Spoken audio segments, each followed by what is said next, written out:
Nagpapatuloy po ang ating habagat special coverage sa gitna pa rin ho ng sama ng panahon.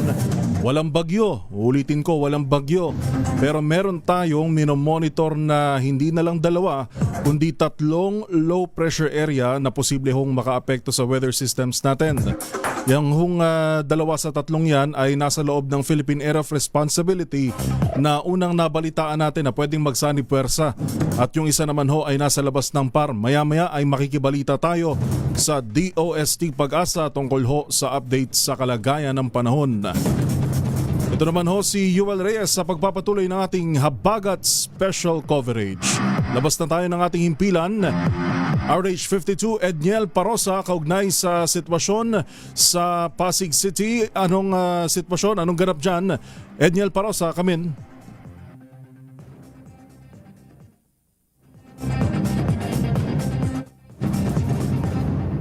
Go ahead, Edniel Parosa.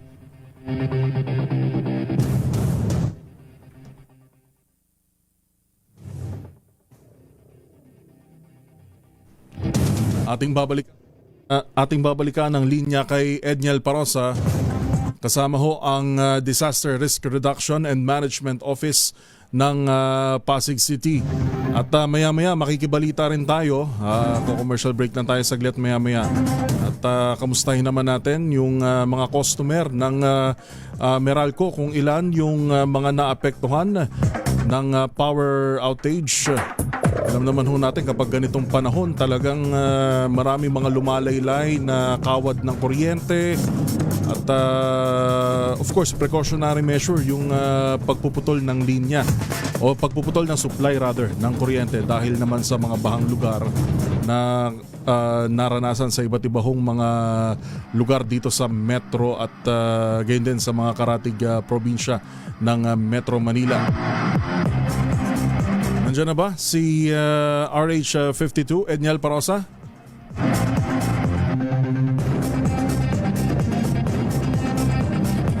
Tukuhan ho muna natin ito hong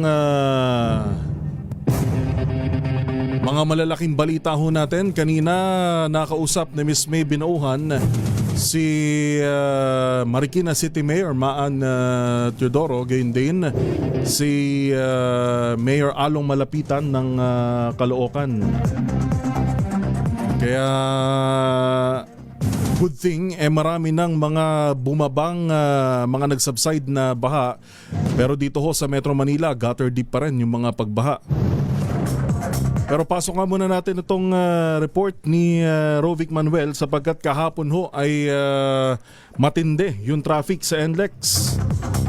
Pero ngayon, kamusta na? Balik normal na ba? Alamin natin ang detalye mula sa report ni Rovic Manuel. Rovic. Balik normal na ang daloy ng trapiko sa North Luzon Expressway o NLEX matapos na ma-stranded ang mga motoristang dumaan dito kagabi dahil sa baha dulot ng tuloy-tuloy na ulang dala ng habagat.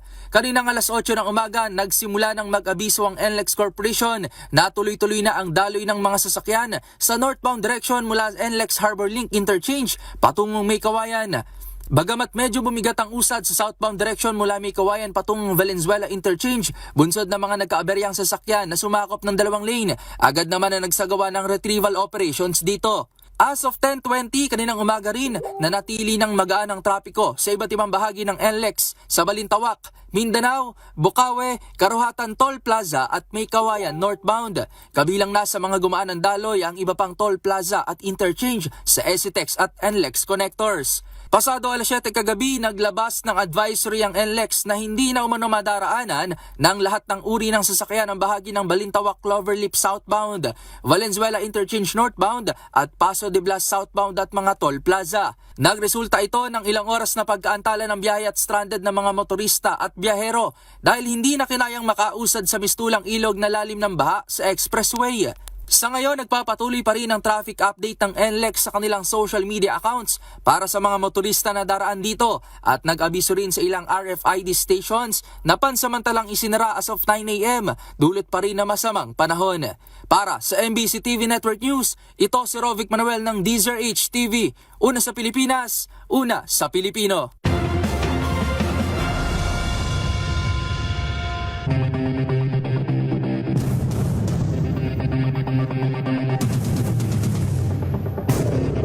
Ngayon ho ay pagpapatuloy pa rin ang special coverage ng DZRH at MBC TV Network News. Live tayong napapanood at napapakinggan via DZRH TV at DZRH Radio sa 666 kHz sa Metro at Mega Manila. Gayon din po sa 18 relay stations sa Luzon, Visayas at Mindanao. Dahil ngayong araw, hindi lang naman ho dito sa Metro Manila nakararanas ng ganitong mga pagulan. Actually, panaka-nakang pagulan na ho ito. Dahil biglang akala natin okay na, akala natin liliwanag na. Pero yun pala, biglang bubuhos na naman ho yung mga pagulan.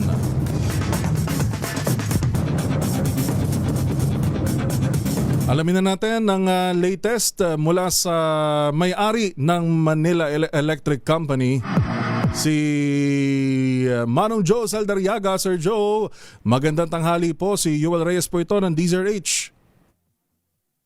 Yeah, Yuel, magandang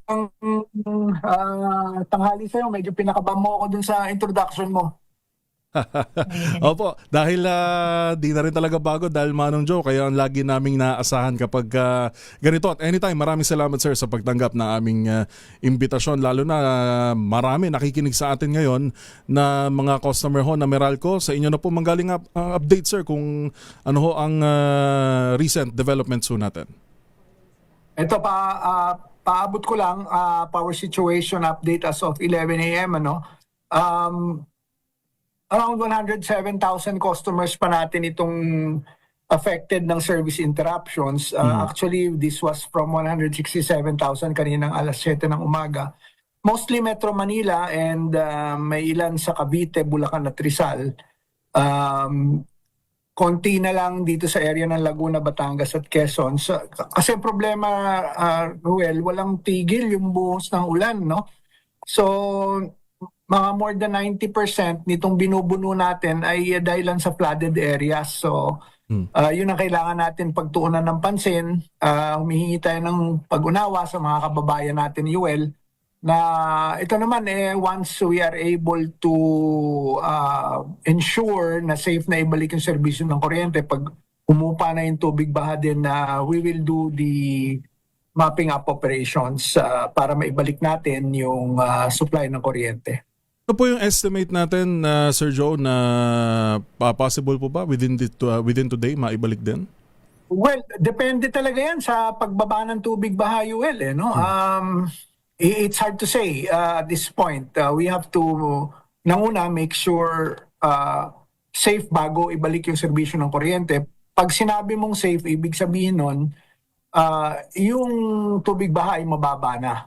At pwede mo nang balikan ang serbisyo ng kuryente. Otherwise, it's going to be very difficult dahil mako-compromise yung safety ng mga kababayan natin. Ayaw naman natin mangyari yun. Nabanggit niyo sir yung mga area na particular may mga pagbaha. Paano ho dun sa mga area na hindi naman ho binaha pero nakaranas pa rin ng power interruption na siguro ho ngayon nagtatanong, wala namang baha o wala namang anumang pag-ulan lang naman na meron sa area namin? Explain ko yan. Kasi hindi nangangahulugan na walang baha sa inyong lugar, safe na ibalik yung kuryente. Minsan kalinya nyo yung lugar kung saan may baha. Isang pinagdadaluyan lang ng linya ng kuryente. Ayaw naman natin na siyempre makompromise sila ng dahilan lang sa gusto natin magkaroon ng electric service. No? The primordial consideration before we restore power, as I said, is yung ikabubuti ng lahat ng mga kababayan natin. Whether or not you're flooded or you're not flooded, ang kailangan natin unang-una is to ensure the safety of everyone. And humihingi ako ng pag-unawa. It doesn't necessarily mean na sa inyo walang baha, pwede na ibalik yung serbisyo ng kuryente. Kung kalinya nyo binabaha, mahirap naman isapalaran yun, Yuel. Gaano karami po ulit yung areas natin, sir? At saan po yung pinaka tinututukan natin ngayon na meron tayong need natin? As I mentioned, it's 107,000. Mostly in Metro Manila and primarily sa Metro Manila, Quezon City, Marikina, Valenzuela, Cavite, Bacoor at saka Dasmariñas, Bulacan, may Kawayan at saka yung iba pang mga municipality. Sa Rizal, San Mateo, pinakamadami.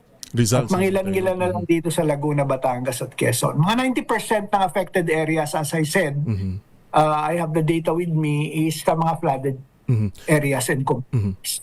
Pero in fairness, Sir Joe, sa Meralco, one time, nagkaroon ng power interruption sa area namin.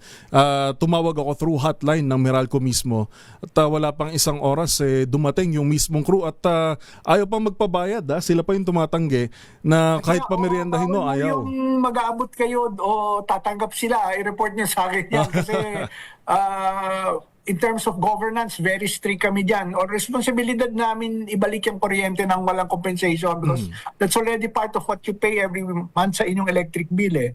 Doon naman sa gustong manawagan sa amin, we have the hotline. Itong hotline na to has been there for the public's use, 16211.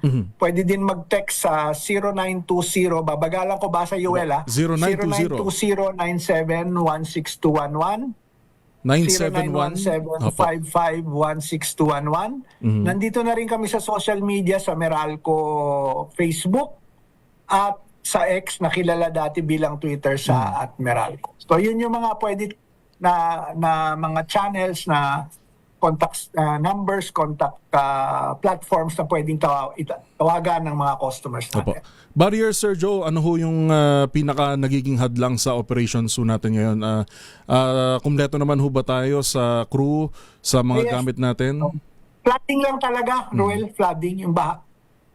So more likely, kung mag-subside na yung pagbaha, tuloy-tuloy na rin yung trabaho ng ating mga kasama sa Meralco. Sigurado yun, garantisado yun.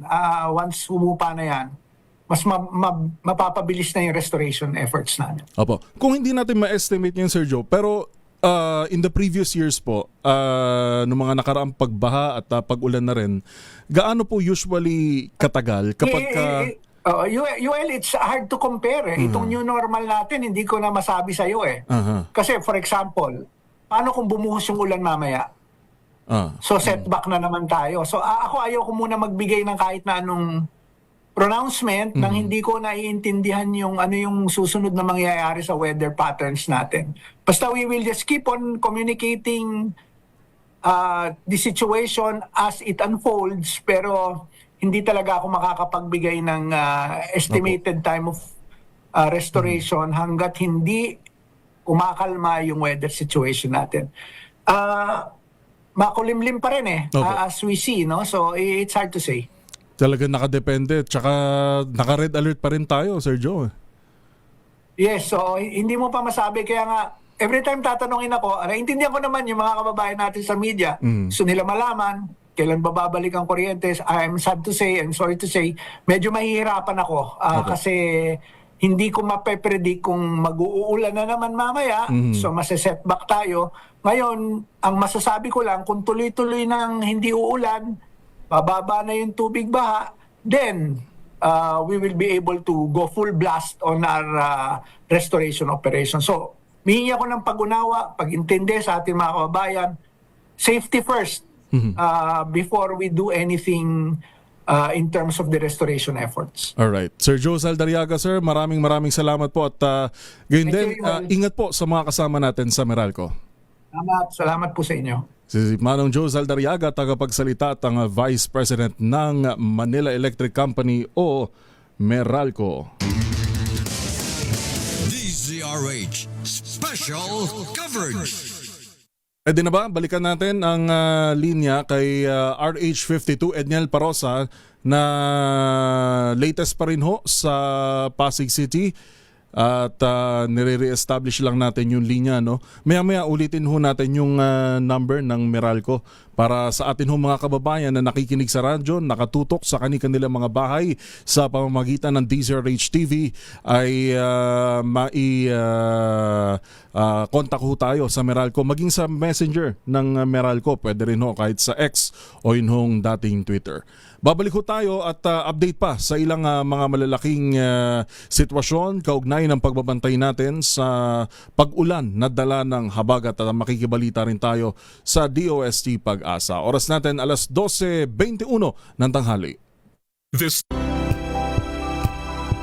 DZRH Special Coverage. Tuloy-tuloy pa rin ho ang ating pagbabantay sa DZRH Special Coverage kasama ang buong persa ng DZRH Radio at DZRH TV. Dito pa rin ho sa pagbabantay natin sa kalagayan ng panahon. Inyo pa rin ho ang nakakasama si Yuel Reyes. Banggitin lamang natin ang mabilisan itong number na ibinigay ni Sir Joe Zaldariaga kanina sa mga maaari nyo hong tawagan para sa mga nais humingi ng tulong sa Meralco o magpasaklolo sa kung wala pa rin hong nag-aayos ng linya ng kuryente ho sa inyong mga lugar. Yan ho ang 0920-971-6211. Yan ho'y sa Smart 0920-971-6211 at 0917-551-6211 sa Globe. Maya-maya ulitin din ho natin ulit yan para sa mga nakikinig ho sa atin sa ating 666 kHz sa ating AM radio. Balikan na natin ang sitwasyon sa Pasig City. RH52 Edniel Parosa. Edniel. Well, bahagyan ng tumigil itong malakas kapag ulan dito sa lungsod ng Pasig ngayong Martes ng tanghali. Tuloy-tuloy naman ang ambon at maitim pa rin itong kalangitan dito sa syudad sa Eastern Metro Manila. Pero bakit sa mga ng Pasig City Government, may mga lugar pa rin talagang baha, lalo kasama itong syudad sa mga nagtaas ng alerto. Red alert in particular kahapon, naiapta dito sa pag-apaw ng Wawa Dam sa lalawigan ng Rizal. Kaugnay niya, nasa ating linya ang hepe ng Disaster Risk Reduction and Management Office ng Pasig City, Sir Brian Wong. Sir Brian, magandang tanghali. Hindi kagandang tanghali para sa mga ilang Pasigenyo. Pero welcome mo sa DZRH, sir. Magandang tanghali po, sir. Opo, Sir Brian, tanungin lang namin, ano ba yung extent ng epekto nitong mga pagulan sa mga Pasigenyo, lalo pat mukhang may mga area gaya nung sa tabi ng floodway na talagang lubog pa sa tubig agad sa mga oras na ito? Yes po. Siyempre, may mga flooded areas po tayo. Normally sa mga low-lying areas po yung mga flooded areas natin. May effect din po kasi yung yung tubig na galing Marikina na naka-apekto po sa Barangay Santolan, Santa Lucia, na yun po, na nag-cause po ng evacuation. So we have a total of 15 barangays affected and 26 evacuation po, naka-set up 4,000 families and 15,000 individuals po yung affected. So yun po yung mga evacuation centers po ngayon. Sir, pag pinag-uusapan natin itong baha sa Santa Lucia at ilan pang mga lugar, gaano kataas ito, sir, itong tubig na ito? As low as gutter deep, as high as 7 to 8 feet. Meron pong mga areas na umaabot ng 7 to 8 feet, katabi ng creek, Taas. or katabi ng ng ilog, meron din po. So depende po yan.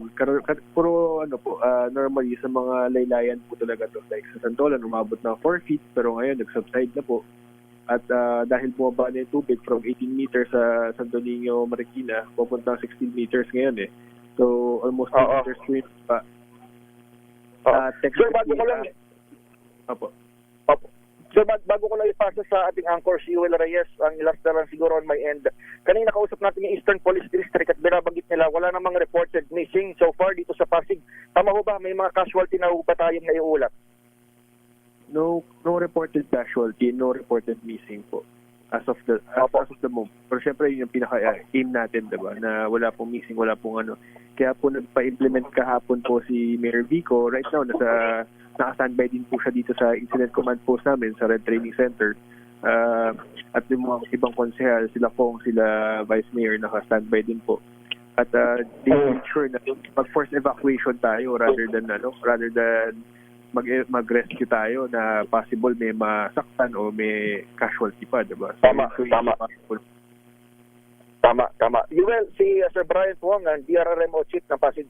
Opo, Sir Brian, si Yuel ho ng DZRH, maganda yung halimbawa na ipinapakita ho natin kapag preemptive evacuation dahil maganda, wala tayong reported missing at wala rin tayong reported casualty. Tanong ko na lang, sir, yung pagkain ng ating mga evacuees, sapat naman ho ba yung pangangailangan ho nila? The city is providing po. Nagkaroon lang po ng aberya, ng konting aberya sa numbers dahil sudden po yung pagdagsa ng tao. Siyempre, binibilang po yan ng CSWD natin. So, merong cases po tayo like kahapon po, hindi po lahat nabigyan kagad dahil bigla pong dumog yung tao. Kanina umaga po, 10,000 food packs po, hot meals na po ang na-prepare for breakfast. Kulang pa rin po kasi nga from 8,000 na madaling araw, naging 10, 13, 14, 15,000 po ang evacuee. So in lunchtime, we will make sure na kompleto po yung 15,000 food hot meals po. Oh, sa mga nakikinig sa atin ngayon, lalo sa ating naghahanda din yung Operation Tulong Team natin na pwedeng mapuntahan din yung mga areas na nagkukulang talaga sa pagkain. Pero so far, sir, as we speak, wala nang imminent danger na kailangan pang mga lugar na need rescue? Hindi po na kami magde-declare ng ganun. Right now is observe. Lalo na may parating pang mga low pressure area na reported po ng DOS Pag-asa. So, we bet na mas okay po na nasa evacuation centers na right now and habang nag-observe tayo, habang umabot po ng gabi, and we will update naman po through our social media pages. O nga pala sir, wala po ba tayong ginagamit na evacuation center na or evacuation site na eskwelahan? Lahat po ito sa covered court? Hindi po. Meron po mga schools po talaga. Hindi po sapat ang mga covered courts para i-evacuate po yung mga tao. So, we're using different schools. Pero so, and private schools po. Opo. Ano po yung, kung meron po tayong mga paghahanda na ngayon sir na dahil 3 low pressure area na wag naman sanang lumapit sa atin at humagupit din. Pero ano ho yung nakikita natin pwede natin gawin sakaling tumagal pa, magbabalik eskwela na rin ho yung mga estudyante natin? Opo. Siyempre, ang priority namin, yun nga, i-weigh natin ngayon kung definitely, kunyari, tolan po, siyempre, mga affected na tao po doon ay yung mga binaha din po. So, technically, mag-ano po kami localized na suspension of classes if ever. Yung mga affected na ginagamit ng center, definitely, we would recommend pero pag-aaralan po namin yan. Alright. Maraming salamat, Sir Brian. Edniel? Sir Brian, pahabol na lamang kahapon, nagdedeklara si Mayor Vico ng red alert dito sa Pasig. Kamusta ito magpapatuloy sa mga surod ng mga oras o araw? Sorry po. Yung yung red alert ba sir magpapatuloy as we speak sa mga surod ng mga oras? Yes po. We don't think na ibababa namin to blue alert yan or white alert. Definitely, we're still anticipating the bad weather na itutulot po ng low pressure area. Ang habagat din po. Alright. Opo. So Brian, makibalita ho kami from time to time at ingat din ho kayo dito ho sa lungsod ng Pasig. Thank you. Salamat po. Ang Hepe Yuel ng DRRMO ng lungsod ng Pasig, si Mayor Vico Soto.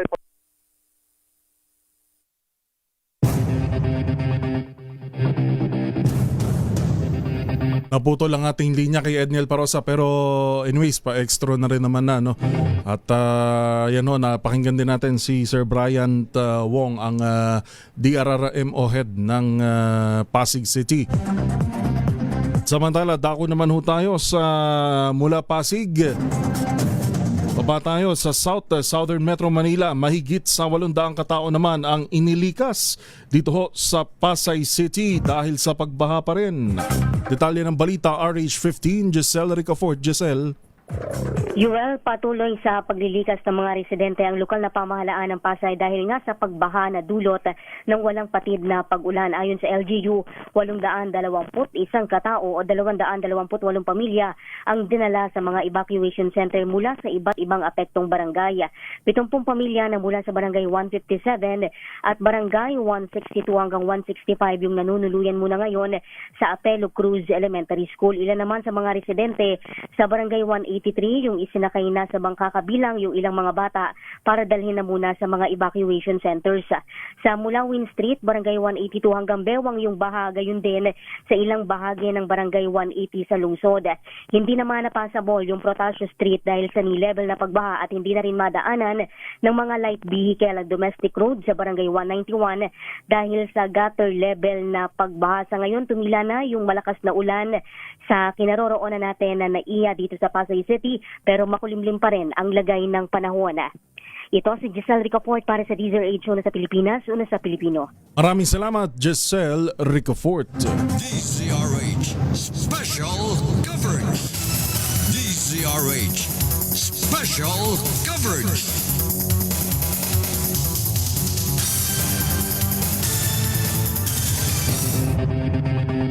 Ito pa rin po ang special coverage ng DZRH, DZRH TV at DZRH Online sa atin hong pagbabantay sa mga kaganapan sa loob at labas ng Metro Manila kaugnay ho ng paghagupit ng habagat. Medyo kakalma at medyo maya-maya ilalakas ho ulit ang pagulan, kaya wag ho tayo magpakakampante, magdala ng panangga sa ulan, magdala ng payong, kapote. Kung hindi naman importante ang lakad, wag na munang tumuloy.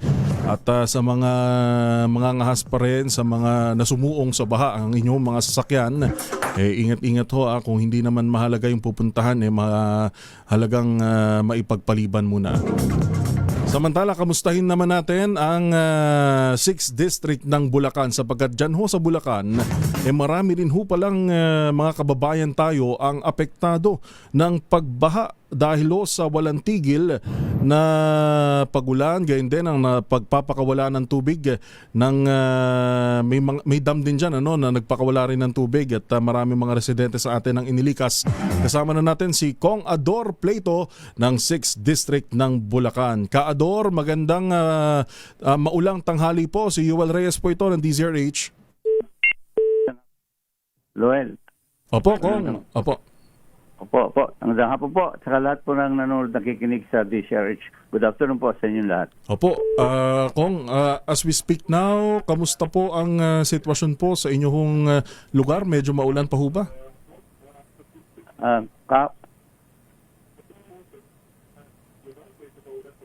Kahapon po ang kagabi, napakalakas. Kailangan ngayon medyo wala na, pabugso-bugso na lang.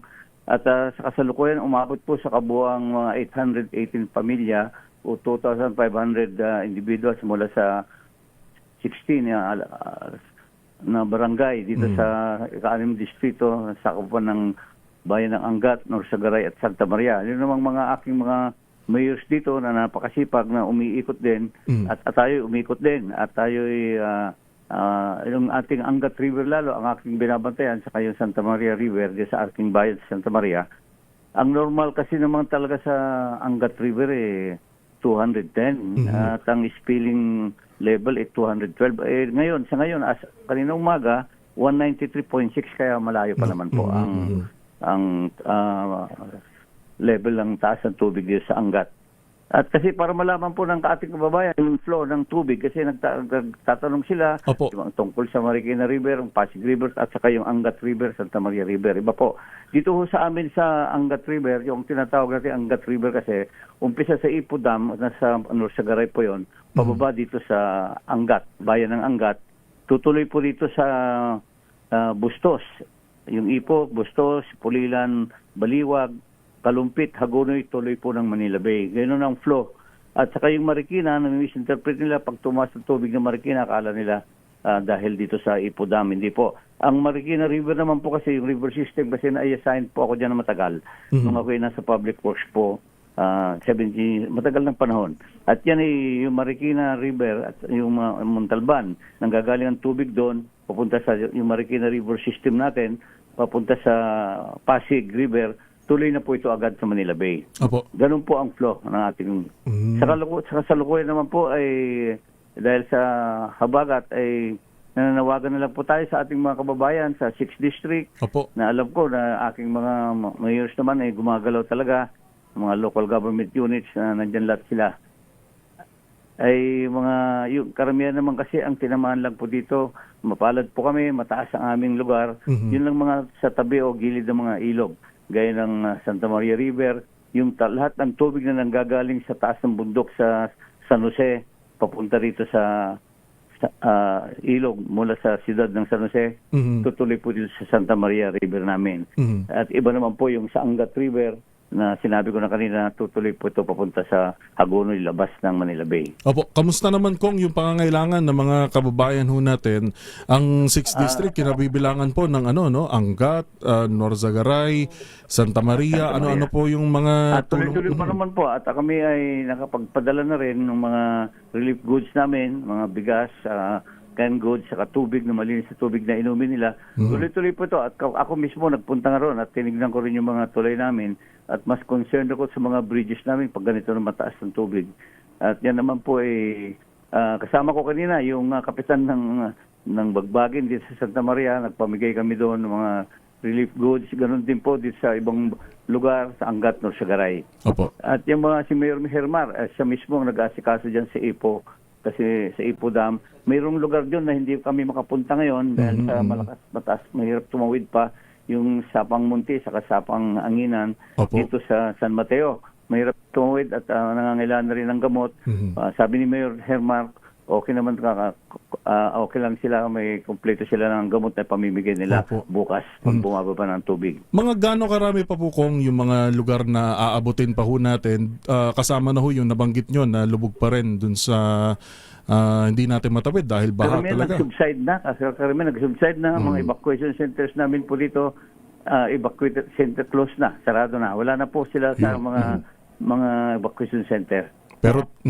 Pero tuloy-tuloy pa rin, ha? Kasi ngayon lang, wala nang ulan dito. Umpisa kanina umaga pa, hindi na umuulan dito sa Santa Maria. Iba ko lang sa ibang mga lugar. Kaya lang sa amin dito, sa tatlong bayan, hindi na masyado.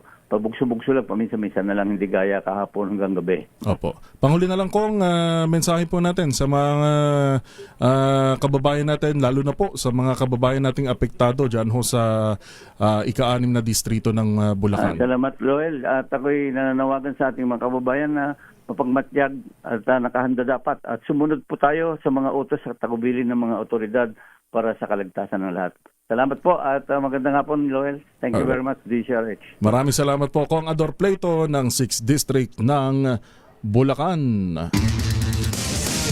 DZRH Special Coverage. Babalik ko tayo, oras natin alas 12:45 ng tanghali. Special Coverage. Nasa linya na natin ang Senior Manager for Traffic Operations at ang tagapagsalita ng North Luzon Expressway, si Sir Robin Ignacio. Sir Robin, magandang maulang hapon. Si Yuel Reyes po ito sa DZRH.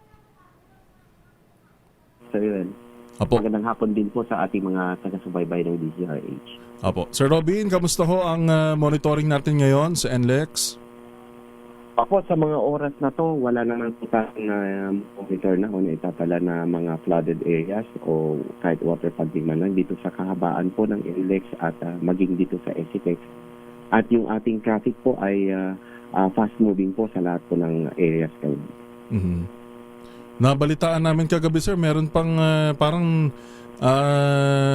naging malaking picnic area yung yung ilang bahagi ng NLEX natin. Ano po nangyari kahapon, sir? Yes, sir. Actually, maghapon po kahapon, tuloy-tuloy nga po yung ulan. Pero kahit na namomonitor po namin, nababalitaan na po namin na marami na pong flooded areas outside of NLEX, within the vicinity of NLEX, maging yung MacArthur Highway ay flooded na po. Ang NLEX ay nanatili pong nadadaanan po. Wala naman po tayong flooded area. Hanggang sa bandang hapon po, late afternoon, nagkaroon na po ng pagbaha dito sa Balintawak area kung saan one lane na lang po yung nadadaanan. At yun po, hirap din po pumasok ng Metro Manila yung ating traffic kasi napag-alaman po namin na maraming flooded areas din po dito sa Metro Manila. At humaba nga po yung traffic natin na paluwas po ng Maynila, lampas po ng Paso de Blas. Bandang pasado 5 p.m. po kahapon, unti-unti na po nagkaroon ng tubig po dito sa ilalim ng Paso de Blas hanggang sa tumaas at hindi na po madaanan ng kahit anong klaseng sasakyan po ng mga around 6:40 p.m. Tuloy-tuloy naman po yung aming pumping system po ng tubig. Kasi meron po tayong pumping station po dito sa Balintawak at saka dito sa ilalim po nga ng Valenzuela Interchange. Pero na-monitor po namin na yung pinapump out po nating tubig ay karamihan po ay bumabalik na lang din po sa NLEX at nasabayan pa po ng malalakas na pag-ulan. So talagang napakabilis po yung pagtaas ng tubig at yung mga nakapilang mga sasakyan ay sila na po yung iba po doon ay talagang inabutan na po ng tubig. Opo. Ano po bang sistema natin, sir, sa meron din ho ba tayong mga pumping station sa NLEX para kahit at least pag nagtuloy-tuloy yung ulan, hindi maipon at magresulta ng hanggang mataas na pagbaha? Opo, yun po dito po sa madalas po natin nagkakaroon po ng pagbaha o pag-water funding po ng Balintawak Cloverleaf area. Meron po tayong pumping station po yan.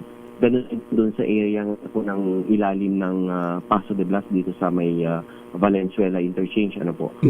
Pero kagaya nga po ng sinabi ko, yung pong ating pumping station ay can only do so much po pagka ganito na pong sitwasyon na talagang napakarami na pong tubig sa labas po ng NLEX, kung saan po doon sa outlet po ng pinapump po nating tubig ay karamihan po ay bumabalik na lang din po ng NLEX.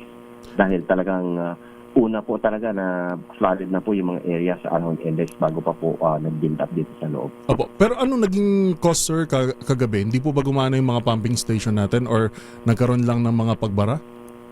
Hindi po, gumagana po yung pumping station po natin. Maganda po yung output niya. Kaya lang, doon po sa outlet, dahil mataas na rin po ang tubig doon, bumabalik lang po dito sa loob ng NLEX. So ginawa din po namin nung gano'n na pong wala na makakadaan po dito sa Paso de Blas, both northbound and southbound. Pansamantalang sinara po namin yung mga papasok na toll plazas dito sa Ciudad de Victoria, dito sa Marilao at saka may Kawayan at maging dito sa Paso de Blas.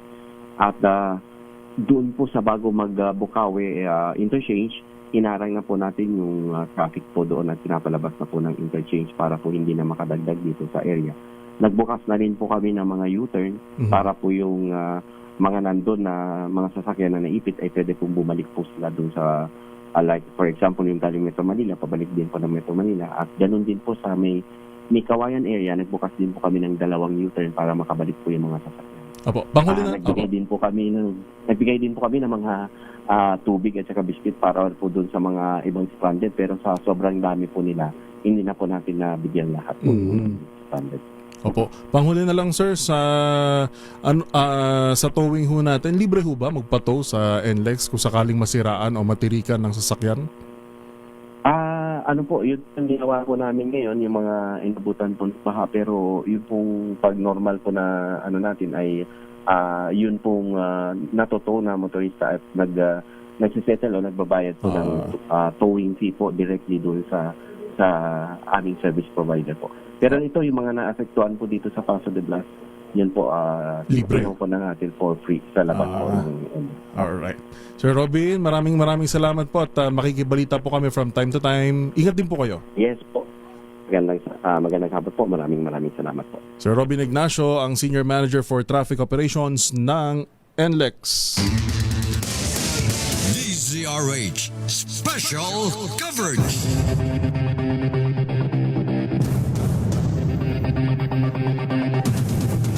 Tuloy-tuloy pa rin ho ang ating special coverage. Inyo pa rin hong nakakasama. Ito po si Yuel Reyes. Kasama pa rin natin ang buong pwersa ng DZRH Radio, DZRH TV at DZRH Online. At syempre mga kasamahan natin sa loob at labas ng ating pong himpilan. Labas muna tayo.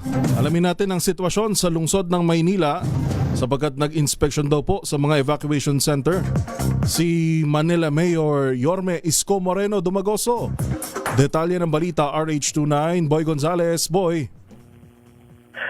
Yuel, nag-inspection nga si Manila City Mayor Isko Moreno Dumagoso dito sa evacuation center sa area ng Santa Cruz, Maynila. Particular na binisita ni Yorme ang Antonio Regidor Elementary School sa Santa Cruz, kung saan may mga daang pamilya ang mga inilikas dahil sa patuloy na pagbaha sa kanilang mga lugar.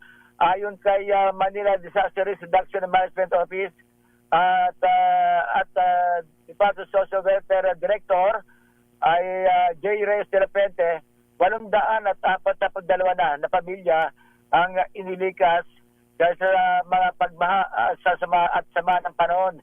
Sinabi ni DSWD Secretary Director J. Reyes de la Puente, inilikas yung mga pamilya dahil na rin sa pagtaas ng tubig baha sa ilang bahagi sa lungsod.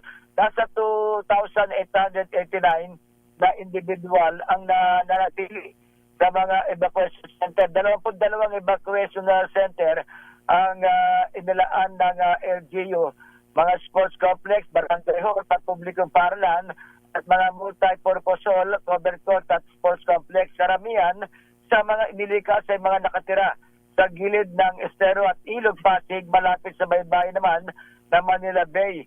Sa mga lugar na binabaha, patuloy ang isinasagawa ng inspeksyon sa ngayon ay magtutungo pa si Yorme Isko Moreno ibang mga evacuation sa center para malaman ang kalagayan sa mga evacuees. At nabigyan naman ng tulong sa mga pagkain, mga pang-almusal, tanghalian at siyempre almusal kanina pinakain sa kanila at mga lugaw. At may mga food pack din na ibibigay sa mga pamilya na mga inilikas na dahil sa mga pagbaha sa kanilang mga tahanan. Para sa MBC TV Network News, ito si Boy Gonzales, una sa Pilipinas, una sa Pilipino. Maraming salamat RH29 Boy Gonzales mula lungsod ng Maynila. Talon tayo sa Quezon City. Mga residenteng inilikas at patuloy na nasa mga evacuation center umakyat na o umabot na sa 28,000. Detalye ng balita RH5 Val Gonzales. Val. Yung ito'y mula sa kabuang 8,465 pamilya, 8,465 families na inilikas at patuloy na namamalagi sa 129 na mga evacuation sites sa buong Quezon City. Sa report na inilabas ng Quezon City LGU, ito'y bahagi ng pagkilos bilang pag-iingat sa pagbaha na dulot ng walang tigil na pagulan bunsod ng habagat sa kabuang bilang 28,249 na individual, pinakamarami sa mga evacuees ay sa barangay Bagong Silangan. Sa ngayon ay tapos na, Yuel, ang lunch ng ilan sa mga residente sa ibang mga evacuation centers kung saan inihanda ang hot meals ng Quezon City Government para sa mga residente. Samantala, Yuel, as of 9 a.m. ay nasa 80.17 meters pa rin ang water level ng Lamesa Dam, kaya tuloy-tuloy ang pag-overflow ng tubig dito. Ito ang dahilan kung bakit mataas pa rin ang banta ng pagbaha sa mga low-lying areas sa bahagi ng northern part ng Quezon City at iba pang mga barangay na nasa gilid ng Tolyahan River sa Camaraba area. Sa lagay ng panahon, Yuel, bagamat wala ng mga pagulan sa nakalipas na isang oras, pero maitim at maulap pa rin ang kalangitan dito sa Quezon City. Ako si Val Gonzales, DZRH, una sa Pilipinas, una sa Pilipino. Maraming salamat, Val Gonzales. DZRH Special Coverage. Mula sa Quezon City, balik tayo ng Southern Metro Manila. Yun daw hong mga biyahe, kanseladong biyahe sa Parañaque Integrated Terminal Exchange o PITX na dagdagan pa. Detalye ng balita, RH15, Giselle Ricafort. Giselle. Yuel, nadagdagan pa nga mga kanseladong biyahe sa Parañaque Integrated Terminal Exchange dahil sa walang patid na pag-ulan. Kabilang na yung biyaheng Baguio City ng Solid North kaninang alas 3 at alas 4 ng umaga, alas 9 ng umaga, alas 11 ng umaga, mamayang alas 2 ng hapon at alas 5 ng hapon dahil daw sa nararanasan ngayon na pagbaha naman sa NLEX. Kanselado rin yung biyahe nitong San Carlos kaninang 7:30 a.m. Kanselado rin ang biyaheng San Jose Baliwag ng Baliwag Transit kaninang 5:30 a.m. 9 a.m. dulot naman ng pagbaha sa kalapit nating Bulacan. Kasama rin sa mga kansilado ang biyaheng Tugigaraw ng Florida mamayang 7:30 p.m. dahil pa rin sa pagbaha sa NLEX. Ang Lemery kansilado naman yung kanilang biyaheng Lemery kaninang 12:30 p.m. at mamayang alas 4:30 ng hapon. Pinapayuhan ng mga pasahero na manatiling updated sa mga balita para manatiling ligtas sa kanilang paglalakbay. Ito si Giselle Ricafort para sa DZRH sa Pilipinas, una sa Pilipino. Maraming salamat, Giselle Ricafort. DZRH Special Coverage.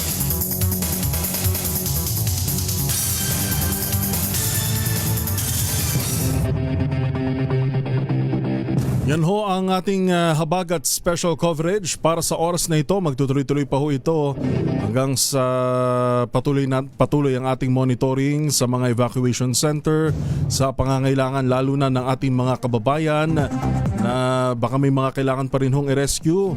Kaya mag-message lang ho kayo sa amin sa DZRH at i-connect namin kayo sa tulong-tulong tayo sa pagkoconnect sa mga kinaukulang ahensya ng pamahalaan. Nakasama rin ho natin mula sa DZRH News Center at DZRH TV. Ito po si Yuel Reyes.